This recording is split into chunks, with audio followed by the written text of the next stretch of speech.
السلام عليكم، شخباركم كي دايرين؟ كلشي مزيان. راه عندي اخبار ساره الحمد لله، جد ساره. غدا ان شاء الله غادي نكون معكم. بزاف د المغاربه اللي خداو التيكيات ديالهم، غادي يكون الجمهور اقوى واقوى، يعني لا عزاء للحاقدين، وداكشي كاع اللي كانوا معولين عليه ما صدقش.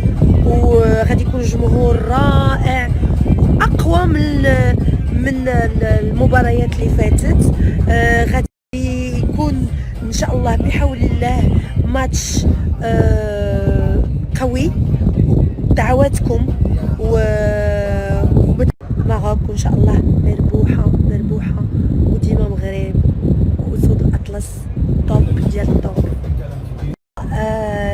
يعني يكون واحد التشجيع اللي غادي نحاولوا من غادي يخرج من هنا تشجيع من قلوبنا، من روحنا، غيخرج تشجيعنا بالوطنيه ديالنا وبحب الوطن وحب ملكنا محمد السادس الله يخليه تاج فوق راسنا. وتنشكروا هاد البلاد يعني اللي استقبلت المغاربه وكبرت بهم ورحبت بهم، اللي هي قطر.